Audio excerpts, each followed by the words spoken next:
BYU had a very good win versus number 6 ranked Iowa State last Saturday, especially with Richie Saunders being out. And in my last video, I explained how BYU's offense has been hurting, spacing wise and scoring wise in general, with Richie Saunders being out. And I didn't really see the adjustments that they should have made during that last game, not Iowa State game, but the game before that, with Richie Saunders being out.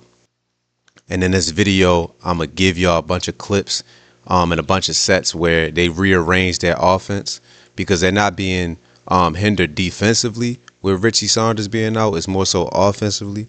And what they did was they turned their players into screeners and rebounders instead of being like a scorer or spacing out for the three. You know what I'm saying? And sometimes that actually happened too. But Coach Kevin Young was giving a lot of his players confidence by bigging them up in press conferences and, of course, practice. We're not inside of their practices, but I know that's been happening too. So with that being said, I'm going to show you all a bunch of clips on how BYU has rearranged their offense, just a little tweaks and getting the ball to their guys like AJ and Rob Wright and having them more space for them to operate. All right, so right here in this play, right, they got AJ at the top. They got Cater setting that ball screen, right? Davis is over here spacing out. But number 5 right here, this is where Richie Saunders would usually be, right? And they got Rob right here. So once AJ comes off this ball screen, what they're going to do is instead of having him space out, they're going to have him setting a down screen for Rob Wright to space out, right? Instead of having him spaced out somewhere, Rob Wright right here and number 5 right there. You know what I'm saying? So they turning him into a screener now. Now I want y'all to see how this play plays out.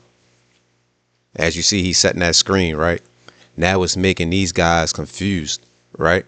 They don't know if they should go guard Rob Wright, they should guard number 5, or what. And you also have a shooter over here on the weak side, so he can't really help in all the way on that roll. So as he's rolling down, right, they're going to have AJ quarterbacking this, whether he's going to kick it to Rob Wright or throw that lob. And he throws a lob perfect. It's impossible to guard this like that, right? You see that down screen? Great play. Great adjustment by Kevin Young, man. Great adjustment by the BYU staff. One more time. Great pass, AJ. And this right here is a very simple action. But the fact that they rearranged their players in this set makes all the difference, right? And you got Rob right at the top. You got number 5 right here. Usually would have been Saunders, but he's in place for Saunders. And they have AJ right here in that deep corner. That's the key where AJ is at, right? So Rob Wright is going to go off that ball screen, right? And he's going to pop. And then right here, they're going to make a play. Is he going to help all the way on this pop, or is he going to stay on AJ? So he doesn't, right? And it allows number 5 to get this wide open 3. And like I said in the beginning of the video, they really started giving their guys the confidence to shoot it. They had to start shooting it because Richie Saunders is out, right? Now he's shooting it with confidence. And just that little tweak in their offense where they have AJ in the corner off the ball forces the help defense to make a decision. What are you going to do? Are you here or are you here? And that's just a great adjustment by BYU's coaching staff. Great adjustment by Kevin Young. This is the type of adjustments that you need as a coach and as a player, really, to win games. Great set. And that's another good set right here. Rob Wright at the top. They got number 7 right here, AJ right here. You're going to set that down screen. AJ's going to run up and set a ghost screen, which basically is he's going up and act like he's setting the screen. He's going to get out and get a catch right here. And the whole point in this play is making this guy who's guarding AJ have to do a long, hard closeout. You know what I'm saying? So watch as they go off this ghost screen. Now you see how far of a closeout that is, right? Now he at AJ's mercy, right? And the whole point of this set as well is to make sure that they kind of cut the court in half with all the guys that are scoring, right? So is he going to help or is he going to help? Right? But you see these two right here, they're kind of packed in the paint. They're not worried about number 7. They're trying to stop AJ from getting downhill. Right? Everybody's eyes is on AJ and they want to see if these guards are helping. Right? And we can kill them with the kickouts. And what AJ does is great right here. Right? He stops before the help can actually help. Right? Yeah, he might have been able to kick it here, but that's not the shot that they want. They want him to put it on the rim so he could become a rebounder and go crash the glass, right? But they also don't want AJ to be scoring through a bunch of bodies. That's not what they want, right? As you see, he's crashing. If he would have missed that, he probably would have got that rebound. Number 7 probably would have definitely got that rebound, but great move by AJ, right? Now let's go through the full play. Go screen, attacking the long closeout. Just get it on the rim. Perfect set.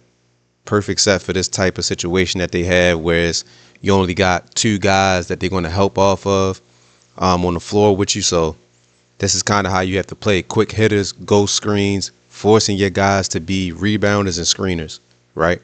That's how you attack that. And just like the last play, they get right into that same play. AJ setting that go screen, he getting out, Rob right at the top. Right, number 7 is going to float out here to the corner. Now, as you see, it's one-on-one up top here with AJ. Now he got all this room to make a decision. Now, are they going to help off number 7 right here? Are these 2 guys going to step up? Is he going to step up? We don't know, right? That's a tough cover. So, boom, he throws the oop. Great read.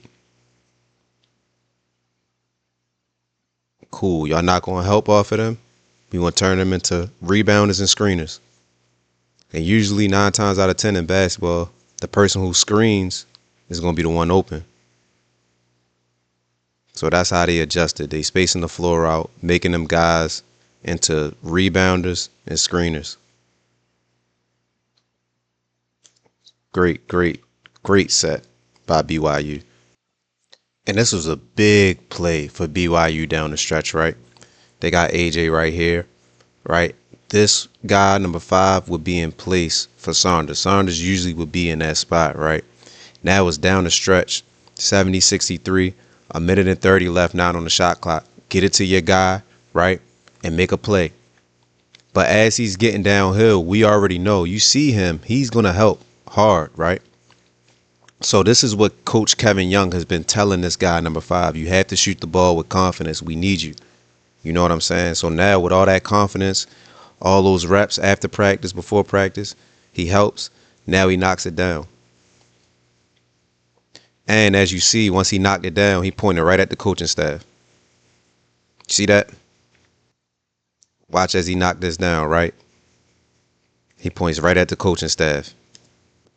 Because he know they gave him all that confidence, right? And this is what it's about, man. This is great coaching right here. Great way to adjust. So this is just a couple quick plays that I seen how BYU ended up adjusting to beat number 6 Iowa State.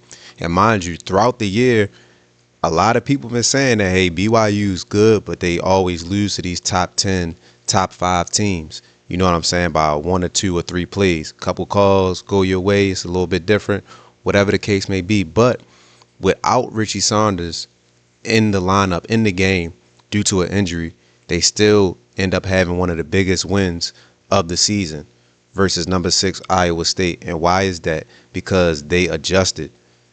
They adjusted offensively. They switched people around, changed personnel around. You know what I'm saying? Almost like playing chess, right? And they turned their shooters or their appeared shooters who were being there for Saunders. They turned those guys into screeners and rebounders. And they also gave them the confidence to shoot. Right? So that's why I think they ended up winning against Iowa State, because like I said before, they was always 1 or 2, 3 plays away from these top 10, top 5 teams. You know, like the Houstons, the the Arizonas. It's always a couple plays, but without Richie Saunders there, nobody would have thought that they would have got a top 10 or top 5 win like this. Right? So kudos to Coach Kevin Young and BYU staff. This is looking very, very good going into March. Now, how they finish off with this after this, that's up to them. But they in the right step by adjusting and making good sets for these guys. This is great coaching. Shout out to them, man. Like, comment, and subscribe. Comment, whatever. Any comment is welcome, man. Let me know what y'all think. I'm out.